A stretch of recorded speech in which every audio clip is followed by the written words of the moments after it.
Hello guys, I hope you are doing well. तो यार, इस वीडियो में हम समझने वाले हैं कि कंट्रोल स्ट्रक्चर्स क्या होते हैं।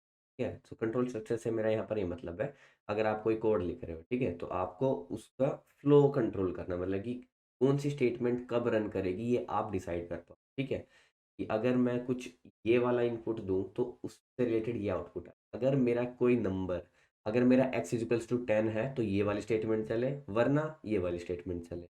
ठीक है, या फिर अगर ये वाली चीज़ है तो ये वाली स्टेटमेंट 6 बार चले, 10 बार चले, 100 बार चले। ठीक है, तो वही चीज़ कि पूरा कोड स्ट्रक्चर को कंट्रोल करना, अपने कोड को कंट्रोल करना कि कौन सी स्टेटमेंट कब चलेगी, तो वो सब कंट्रोल स्ट्रक्चर के अंदर आता है। ठीक है, इसको फ्लो कंट्रोल भी कहते हैं। राइट। तो आज हम करने वाले हैं स्टेटमेंट वर्सेस एक्सप्रेशन। तो पहली चीज़ तो यही देखेंगे, थोड़ा स्काला में ना चीज़ें डिफरेंट है। जावा से ज़्यादा ऑब्जेक्ट ओरिएंटेड लैंग्वेज है स्काला, तो इसमें कुछ तो एक्स्ट्रा होगा ही ना ऑब्वियसली। तो वही चीज़ देखेंगे अभी कि statement versus expression, if else statement slash expression. ये चीज़ यहाँ पर इफ एल्स एक्सप्रेशन भी है और स्टेटमेंट भी है। ठीक है, तो उससे पहले हमें यही समझना पड़ेगा कि स्टेटमेंट क्या होते हैं, एक्सप्रेशन क्या होते हैं। राइट, उसके बाद हम देखेंगे मैच एक्सप्रेशन स्लैश स्टेटमेंट। ठीक है, देन हम इक्वेशन करेंगे करेंगे ग्रेडिंग सिस्टम का। ठीक है, नाडोज पे शायद लेवल 1 का तो दूसरा क्वेश्चन है गेटिंग स्टार्टेड का, बट कोई नहीं, बहुत बेसिक क्वेश्चन है, लेकिन हमें ये कंसेप्ट समझने के लिए, इफ एल्स का सिंटैक्स और मैच का सिंटैक्स समझने के लिए ये क्वेश्चन काफ़ी है। इसके बाद हमें इफ एल्स का कि कैसे करते हैं स्काला में, वो चीज़ समझ आ जाएगी। राइट, तो स्टार्ट करते हैं स्टेटमेंट वर्सेस एक्सप्रेशन से। Statement and expression. ओके, जब स्टेटमेंट की बात आती है, आप लिटरल मीनिंग से भी क्या समझते हैं स्टेटमेंट को? स्टेटमेंट की, हाँ, कोई चीज़ बोल दी, कुछ एफर्मेशन हो गया। राइट, स्टेटमेंट यही है, इट डजेंट रिटर्न एनीथिंग। बस वो है, उसका कुछ मतलब, वो कुछ रिटर्न नहीं करेगा और उससे हम कुछ एक्सपेक्ट करते भी नहीं। It's just a statement, it doesn't return anything. ठीक है, ये एक ऐसा, मैं कह सकता हूँ, फंक्शन है प्रिंट एलन, और मैं कुछ भी लिख दूँ यहाँ पर, एक हेलो, जो कि मैंने एग्जाम्पल में भी यहाँ लिखा हुआ था, बट कोई बात नहीं, दोबारा लिख देते हैं। ठीक है, प्रिंट एलन हेलो। इससे मेरा ये मतलब है कि ये मुझे कुछ रिटर्न नहीं करेगा। ठीक है, ये कंसोल पे प्रिंट करा देगा, ये कंसोल पर प्रिंट करा देगा, लेकिन ये कुछ मुझे रिटर्न नहीं करेगा। इसको मैं ये नहीं लिख सकता कि x is equals to println. ठीक है, क्योंकि इसका काम है सिर्फ प्रिंट कराना, कुछ ये रिटर्न नहीं करेगा जो कि इसमें स्टोर हो जाए। राइट, तो ऐसे पीस ऑफ कोड्स को हम कहते हैं स्टेटमेंट्स। ठीक है, सो ऐसे ऐसे कोड को या ऐसी स्टेटमेंट्स को हम कहते हैं स्टेटमेंट्स। ऐसी स्टेटमेंट्स को नहीं, ऐसे कोड को हम कहते हैं स्टेटमेंट। ठीक है, जो कि कुछ रिटर्न ना करे। ठीक है, अब ये चीज़ है, ये चीज़ एक स्टेटमेंट है अभी के लिए। ठीक है, क्यों? क्योंकि ये सिर्फ उसकी इनिशियलाइजेशन है, ये सिर्फ एक वेरिएबल की इनिशियलाइजेशन है। अब एक्सप्रेशन क्या होगा? It return a result. ठीक है, जस्ट इसका अपोजिट है कि ये रिटर्न नहीं करता कुछ भी, ये रिटर्न करता है क्या? एक रिजल्ट या फिर एक आउटकम। एग्जाम्पल देख लेते हैं। अगर मेरे को कन्वर्ट टू रेडियन नाम का अगर एक मैंने वेरिएबल बनाया, ठीक है, और उसमें मुझे रेडियन वाली वैल्यू चाहिए। ठीक है, तो इसमें मेरा बना हुआ डिग्री यही होता है कि पाई/180 मल्टीप्लाई बाई डिग्री। तो कन्वर्ट टू रेडियन का हमें पता ही है क्या फॉर्मूला होता है। ओके, तो इसमें मल्टीप्लाई करेंगे तो हमारा आंसर आ जाएगा और ये रिटर्न कर देगा। ये जो है, ये चीज़ जो है, ये एक एक्सप्रेशन है। ये वाली चीज़ जो है वो एक एक्सप्रेशन है, ये कुछ रिटर्न करेगा, ये कुछ आउटकम रिटर्न करेगा, और वो किस में स्टोर हो जाएगा? कौन टू रेडियन वेरिएबल में। Right, var A equals to 12। अब ये भी एक एक्सप्रेशन है। अब आप बोलोगे भैया ये तो स्टेटमेंट थी, ये एक्सप्रेशन कैसे होगा? कि देखो यार, ये जो है ना, एक एक्सप्रेशन। ओके, तो ये वाली चीज़ हमारी एक्सप्रेशन है, और ये वाली चीज़ एक्सप्रेशन है क्यों? क्योंकि यहाँ पर एक्सप्रेशन से ये मतलब होता है कि वो जो उसमें लास्ट स्टेटमेंट हो, अगर एक्सप्रेशन में मल्टीपल लाइंस हैं, तो जो उसमें लास्ट स्टेटमेंट हो। अब इस चीज़ को तो मैं सिंगल लाइन में भी लिख सकता था। राइट, इस चीज़ को तो मैं सिंगल लाइन में ऐसे भी लिख सकता था कि वेर, या फिर वेल, जो भी आपको करना है, convert to radian equals to same thing, ये वाली जो चीज़ है ये एक्सप्रेशन में यहाँ लिख सकता था, ठीक है। तो इसको मैं क्या बुलाता है, एक्सप्रेशन बुला, ठीक। लेकिन अगर मेरे पास मल्टीपल लाइंस वाले हैं, तो अगर मैं डिग्री को भी यहीं पर डिफाइन करूँ, इंट नहीं, var, var degree is equals to 45, ठीक है, और उसके बाद ये लिखो, तो मुझे ये करली ब्रेसेस लगाने पड़ेंगे। ओके। तो उसके अलावा एक्सप्रेशन कोई भी चीज़ होगी जो भी राइट हैंड साइड में आए असाइनमेंट के दौरान भी, उसको भी हम एक्सप्रेशन बोलेंगे, जैसे कि var A is equals to 12 के केस में। ओके। असाइनमेंट वाली चीज़ को भी हम एक्सप्रेशन बोलेंगे, ठीक है। तो ये चीज़ होती है एक्सप्रेशन में और स्टेटमेंट में। ओके। स्टेटमेंट में कुछ भी रिटर्न नहीं होता, एक्सप्रेशन में कुछ रिजल्ट रिटर्न होता है, और वो रिजल्ट हम कहीं पर भी स्टोर कर सकते हैं, किसी भी वेरिएबल। ओके।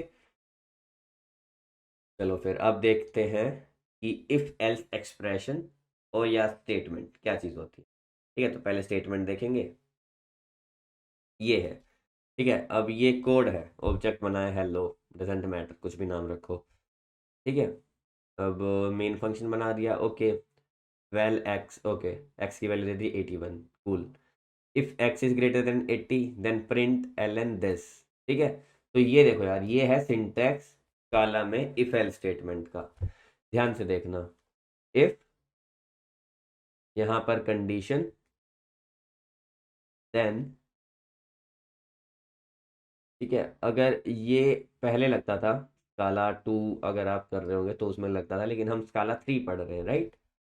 तो if condition then do something, indentation देनी पड़ती है यार, ठीक है। इंडेंटेशन देते हैं और यहाँ पे स्टेटमेंट्स लिख देते हैं। उसके बाद अगर हमें एक और कंडीशन देनी है, तो एल्स इफ, यहाँ पर कंडीशन, देन दिस, और यहाँ पर अपना जो हम चाहते हैं। अब इफ एल्स स्टेटमेंट यूज किस लिए होते हैं, पहला क्वेश्चन तो यही आता है, तो पहले यही समझ लेते हैं, ठीक है। तो हम यहाँ पे आ गए हैं, इसको तो मैं क्लियर कर देता हूँ।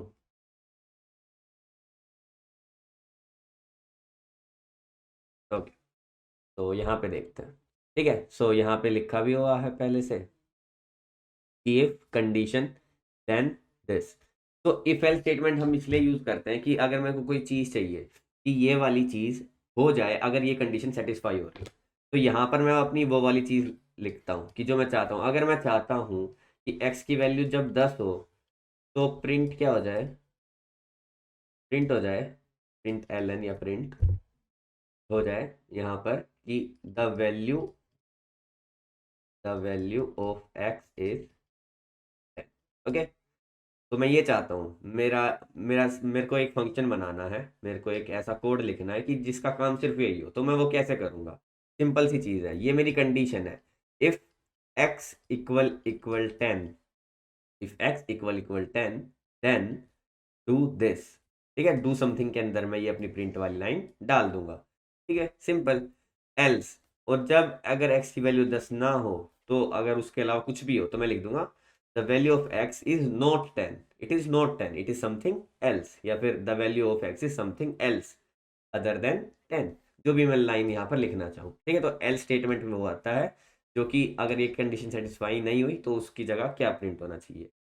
आपको देना है आप दे सकते हैं, एल्स वरना ऑप्शनल होता है।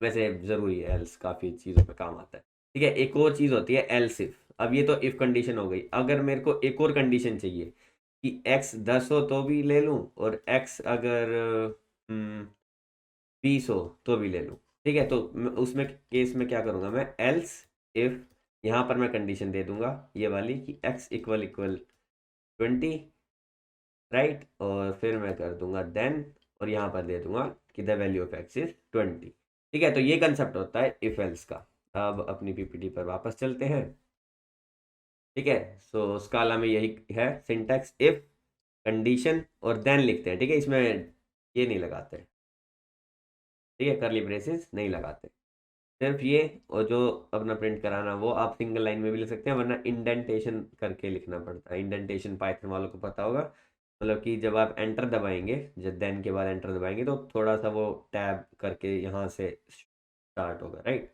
उसके बाद जब एंटर करेंगे तो यहाँ से स्टार्ट होगा। अगर इफ से बाहर निकलना है तो यहाँ पर लिखना पड़ेगा, ओके। सो इंडेंटेशन होती है। वो अभी जब कोड करेंगे तब आपको और अच्छे समझ आएगा। एल्स इफ वाली स्टेटमेंट, अगर मेरे को ये भी चेक करना है कि कोई कि वो जो नंबर है एक्स वो 80 से लेस है और 50 से अबव है, तो उस केस में the number is greater than 50 but less than 80। इसमें मैंने क्या यूज़ किया, else if. Then else use किया कि the number is less than 50, जो कि अदर केस रह गए। ओके, तो ये मेरा कोड था। एंड इस केस में ये क्या था, एक स्टेटमेंट थी। ओके, काफ़ी ज़्यादा आगे आ गए। ठीक है, ये इस केस में क्या था, स्टेटमेंट था। इस केस में क्या है, ये एक एक्सप्रेशन है। कैसे एक एक्सप्रेशन है, मैंने एक वेरिएबल लिया ए, एक वेरिएबल लिया बी, ठीक है, और वैल एक्स डिफाइन कर दिया, मतलब वैल एक्स मैंने वैल्यू डाल दी, क्या वैल्यू, जो इस एक्सप्रेशन से रिटर्न होगी। जो इफ है वो एक एक्सप्रेशन भी हो सकता है और वो एक स्टेटमेंट भी हो सकता है। स्टेटमेंट तो हमने देख ली कैसे हो सकती है, एक एक्सप्रेशन भी हो सकता है। ये एक वैल्यू रिटर्न करेगा, ठीक है। जैसे कि A if A is less than B then A else B, means यहाँ पर क्या हो रहा है कि अगर 10 इज लेस देन 80 तो क्या रिटर्न हो जाएगा, ए, एक्स की वैल्यू डल जाएगी 10, ठीक है, वरना बी, एक्स की वैल्यू डल जाएगी 80। ठीक है, तो अगर 10 लेस देन 80 है, हाँ भाई बिल्कुल है, ठीक है, तो ए ही वैल्यू डल जाएगी, तो एक्स की वैल्यू जो यहाँ पर प्रिंट होगी वो होगी 10। ठीक है, यहाँ पर आउटपुट जो इस प्रोग्राम का आएगा वो आएगा 10। राइट, सिंपल सी चीजें हैं, इफ एल्स स्टेटमेंट हम पढ़ के आए हैं, हम बस सिंटैक्स जान रहे हैं कि स्काला में कैसे लिखते हैं। ओके, ओके, इसको कोड करके चलो साथ में ही देख लेते हैं। यहाँ पे बनाया हुआ है प्रोजेक्ट कंट्रोल स्ट्रक्चर नाम से ही, स्काला में हम बनाते हैं अपना ऑब्जेक्ट, ऐसे ही हम करते हैं। सेलेक्ट किया, सिलेक्ट, नाम देते हैं क्या, हम क्या करते हैं ना, if else no, if else ही दे देते हैं। ठीक है, अब एक मेन फंक्शन बनाते हैं, डेफ मीन आर्क्स अरे स्ट्रिंग लग जाएगा। ओके, ठीक है, ठीक है, ठीक है। अब हमें बनाना था एक इफ, ओके, एल्स इफ वाला ही वो देख लेते हैं, जो अभी कोड हमने देखा वही हम रन करके देख लेते हैं कि एक्चुअल में हो क्या रहा है, और इंडेंटेशन भी मैं आपको बता देता हूँ। तो क्या कोई और भी कर लेंगे, कोई दिक्कत नहीं। Val X is equal to 50, ठीक है, val X is equals to 50, ये मैंने एक वेरिएबल बना दिया। ओके, उसके बाद मेरे को इफ एल समझाना है, सो मैं इफ लिखूंगा। इफ यहाँ पर कुछ कंडीशन सोचते हैं, if X is, if x is divisible by 5 means this, ठीक है, ये कंडीशन हो गई।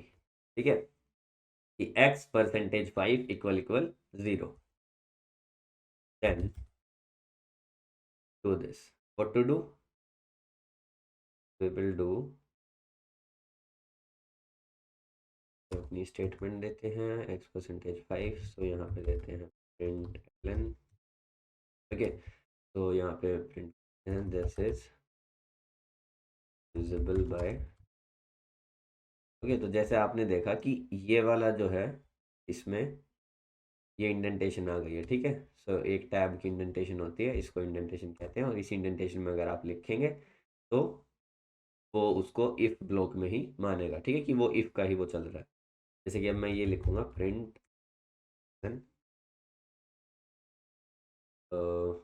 दिस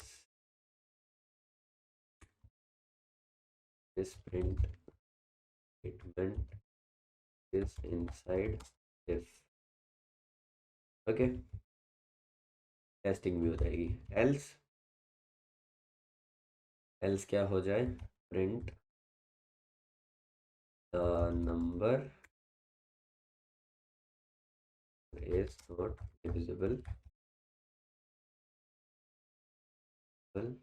by, और ये भी प्रिंट करा लेते हैं कि हाँ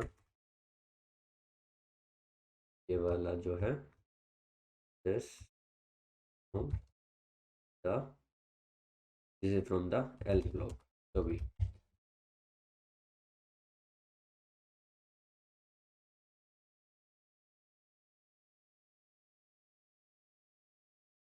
ओके, बिल्ड हो रहा है।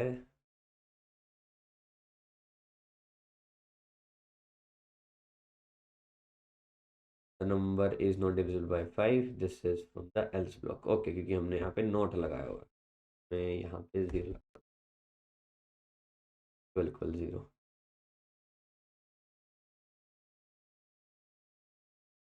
तो इसको बिल्ड करते हैं दोबारा, ठीक है, क्योंकि 50 है, हमें मुझे ये चेक करना है कि ये डिविजिबल है या नहीं, ठीक है, और 50 दिया है तो वो डिविजिबल होना चाहिए।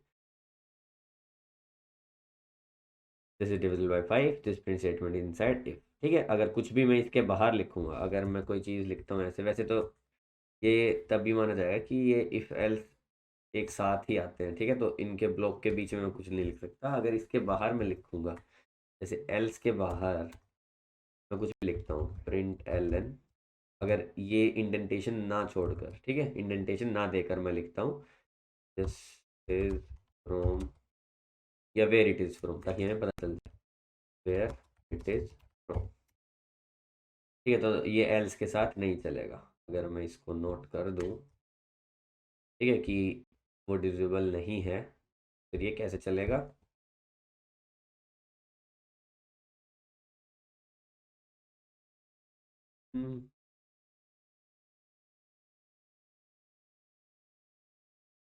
This is not divisible by 5, this is from the else block where it is from. ठीक है, तो ये इंस्टेड ऑफ दिस, वरना इसको ये भी करेंगे जब भी प्रिंट होगा, ठीक है, मतलब कि ये सिर्फ एल्स के साथ नहीं है, ये पूरे कोड में बाहर है। तो ये तभी नहीं चलेगा जब एल्स चलेगा, क्योंकि ये देखो, ये इंडेंटेशन मैं समझाना चाह रहा हूँ बस, यहाँ पर इंडेंटेशन दी है तो वही वाली स्टेटमेंट्स इसके अंदर आएंगी। ठीक है, तो इंडेंटेशन का इसमें हमें ध्यान रखना होगा। सेम आउटपुट आएगा वेयर इट इज फ्रॉम। ठीक है, क्योंकि क्यों, ये पूरे कोड के साथ है। ओके, हमने इफ एल्स स्टेटमेंट समझ लिए। अब वही चीज़ थी, इसमें जब हमें स्टोर करना होगा तो हम किसी वेरिएबल में डाल देंगे, तो वो बन जाएगा हमारा if else expression. If else statement से इफ एल्स एक्सप्रेशन कैसे बनाना है, उसको अगर हम किसी वैल्यू में राइट हैंड साइड में असाइन कर देंगे, और इफ हमारा अगर कुछ वैल्यू रिटर्न कर रहा होगा, अभी ये हमारा कुछ सिर्फ प्रिंट कर रहा है, ठीक है, ये सिर्फ हमारा क्या कर रहा है, प्रिंट कर रहा है।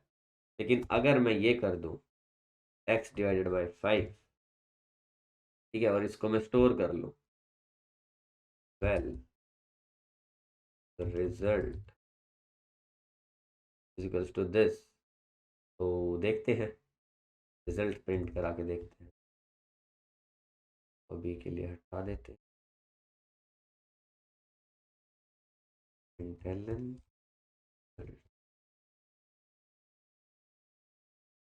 को जरूरत नहीं, then this else x। Okay, तो देखते हैं क्या चीज़ प्रिंट होती है। आई थिंक इसका आंसर 10 ही आना चाहिए, राइट?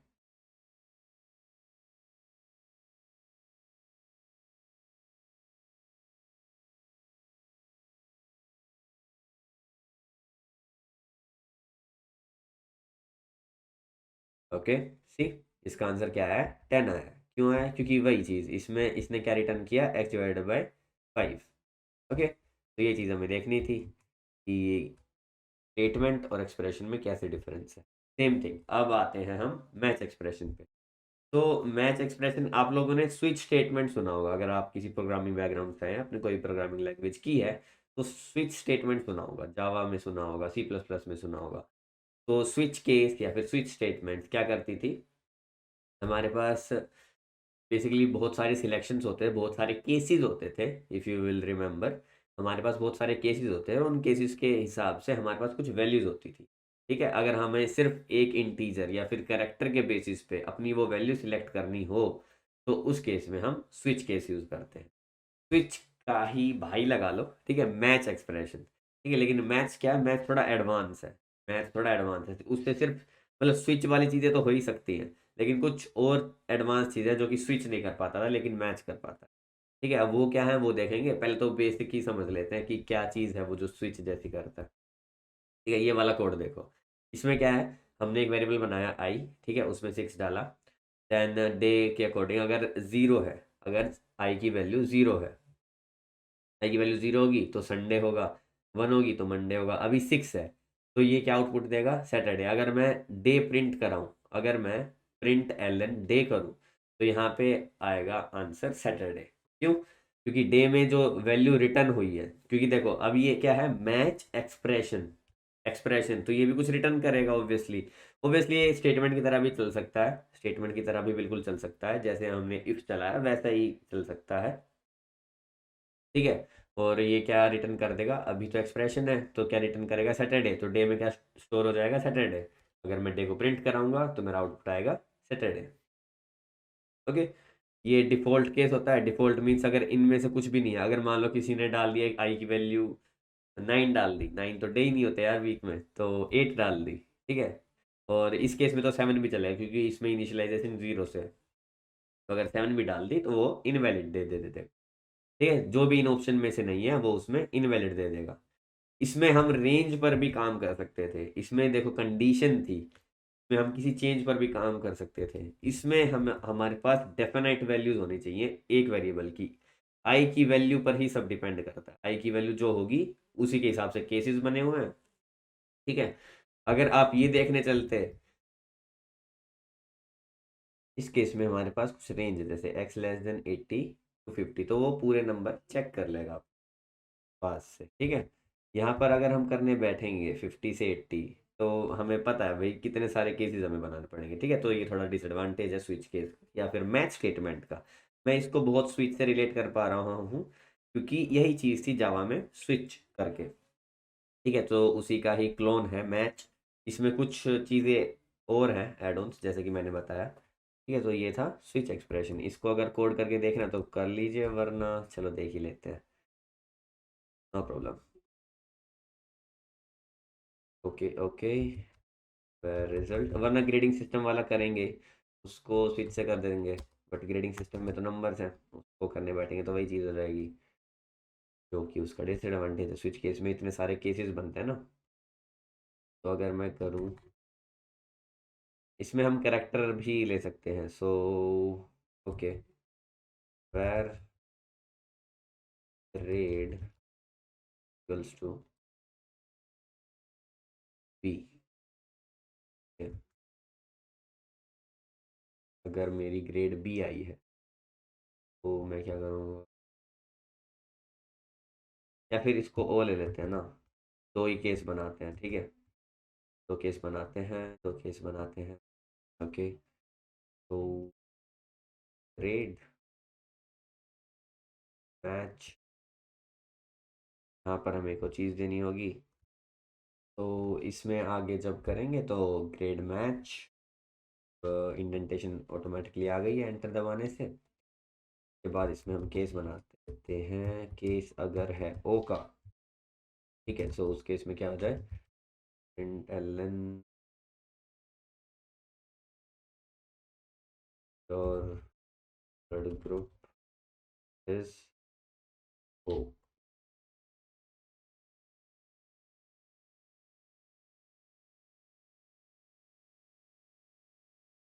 में हमने कॉलम नहीं लगाते, इसमें हम लगाते हैं एरोज। ओके।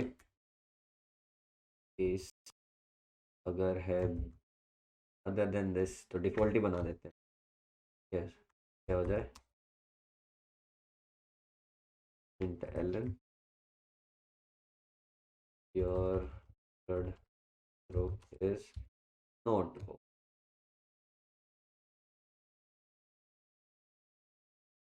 ओके, ठीक है। डिफॉल्ट केस के लिए अंडरस्कोर लगाते हैं, वरना एक और केस बना लेते हैं, क्योंकि यही तो इसका फ़ायदा है कि इसमें हम केसेस बना सकते हैं। अगर बी है, ये तो हम इसमें स्ट्रिंग्स को भी एज ए केस बना सकते हैं, ठीक है। योर थर्ड ग्रुप इज, ये बी पॉजिटिव बी नेगेटिव वो चीज़ अब नहीं देखेंगे, ठीक है। नहीं, प्रिंट एल एन यहाँ पे गलत लिखा हुआ, कंपाइल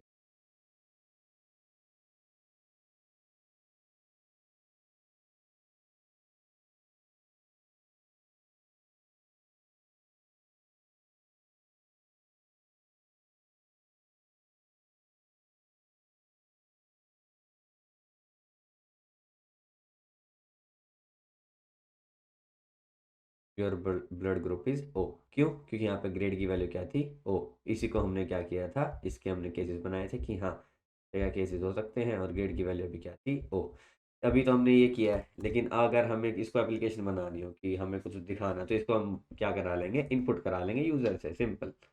ठीक है, सिंपल चीज़ हो जाएगी वो। तो यही था इसमें हमारी मैच स्टेटमेंट। ओके, सो ऐसे मैच काम करते हैं। अब अपना क्वेश्चन देख लेते हैं ग्रेडिंग सिस्टम वाला। ठीक है, और फिर उसके बाद हमारा जो कंट्रोल स्टेटमेंट वाला है वो कंसेप्ट क्लियर हो जाएगा। ग्रेडिंग सिस्टम के लिए हमें यहाँ पर नाडोज पर आना पड़ेगा। ठीक है, नाडोज पे ये क्वेश्चन है। तो क्या है कि हमें इनपुट गिवन है। ठीक है, क्या इनपुट लेना है? You are given input marks of student. ठीक है, स्टूडेंट से हमें मार्क्स इनपुट लेने हैं, वो हमें इनपुट लेना आता है, वो हम कर लेंगे। Display an appropriate message based on the following rules. ठीक है, इफ एल्स का सिंपल सा क्वेश्चन है। अगर मार्क्स 90 से अबव होंगे तो एक्सीलेंट, 80 से क्या होंगे, मार्क्स अबव 80 होंगे और लेस देन इक्वल टू होंगे 90 तो गुड। देन 70 के केस में ये ओके, 60 70 रेंज, देन 60 कर देंगे। 60 से अगर लेस है तो बिलो पार। ओके, जल्दी से कोड कर लेते हैं। पहले तो हमें फर्स्ट, ठीक है, वेल मार्क करके बनाना है। उससे पहले हमें क्या लेना है, इससे Scala dot I O in read int. क्या इंट में मार्क्स देंगे ना हमें, ये हमने ले लिया, स्टोर करा लिया मार्क्स में। अब हमें इफ स्टेटमेंट से करना है ये। इफ, इसमें ब्रेक नहीं आते, इसमें कंडीशन लिखनी है हमें कि if X is marks is greater then 90, then do this. What to do? Print ln excellent. Okay, हमें now else if marks are greater than 80 and marks are less than equal to 90, अगर ये case है then print ln good। यही था I think. Question देख लेते हैं। ठीक है, for marks above 90 print excellent, बिल्कुल कर दिया। For marks above 80 and less than equal to 90, ये कर दिया। For marks above 70 and less than to 80। Okay okay, तो 10 के डिफरेंस से ही चल रहा है। मार्क्स लेस देन 90,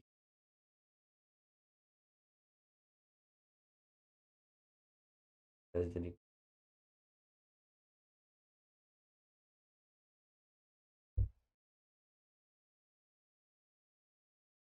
देन इसी को कॉपी पेस्ट कर लेते हैं, वरना बार बार इतना रहेगा।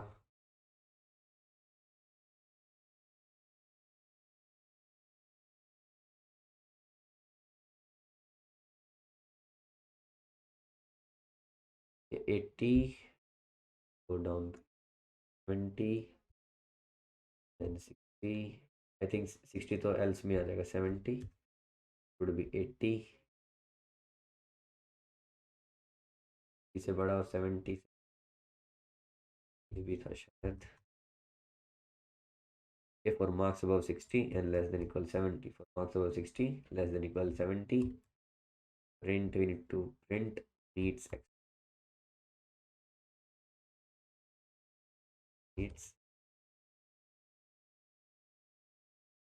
ओके। केस में गुड हो गया, इस केस में एवरेज होगा।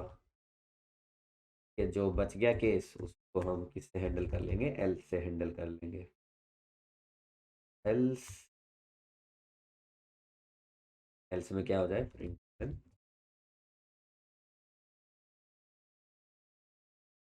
Below par. ओके, एरर, ठीक है। ठीक है, we are good to go, देखते हैं। ये तो बिल्ड किया, अभी हमें इनपुट देना पड़ेगा। ओके, सो मार्क्स देते हैं लाइक 75। एवरेज 75 का एवरेज का marks greater than 70 less than 80, ठीक है average working fine I think so. वरना इसको दोबारा चला देते हैं, कुछ और वैल्यू लेके देखते हैं, लेस देन 60 को ही लेके देखते हैं। ओके 55,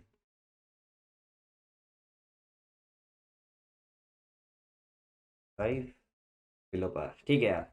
तो ये अपना इफ एल्स का एक प्रोग्राम हो गया, ठीक है। ग्रेडिंग सिस्टम नाडोस से लिया, सिंपल क्वेश्चन है। बस हमें ये देखना था, सिंटैक्स समझ आना चाहिए था इफ एल्स एक्सप्रेशन और इफ एल्स स्टेटमेंट्स का, ठीक है। और हमने स्विच केस भी देख लिया, स्विच केस जो कि काला में होता है मैच, मैच एक्सप्रेशन, ठीक है। वेर काफ़ी ज़्यादा रिलेटेबल उससे। इंस्टेड ऑफ वन थिंग, हाँ वो चीज़ भी देख लेते हैं कि उसमें एडिशनल है क्या, में ऐसा एडिशनल चीज़ है क्या स्विच केस में। इसको कंट्रोल जी का कर, स्विच केस का कोड अच्छा सा लिखा हुआ था, बेवजह हटाना पड़ा।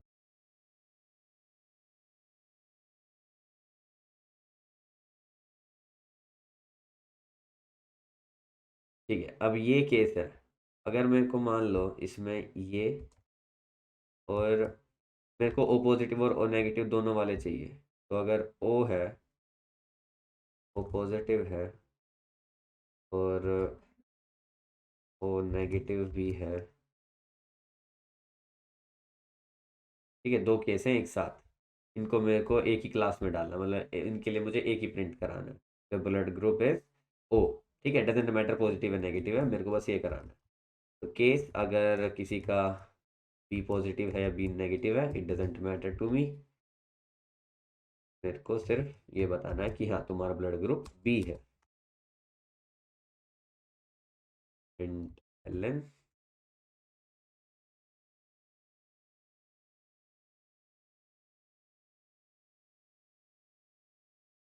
ओके, नो केस डिफॉल्ट बनाते हैं, लिख देते हैं we don't know your blood, okay, तो वी डोंट नो, कूल। तो ग्रेड की जगह यहाँ पर ब्लड आना चाहिए था, ग्रुप आना चाहिए था, हमने ग्रेड कर रखा है जब से, ग्रुप कर, नो इश्यूज। तो रन किया,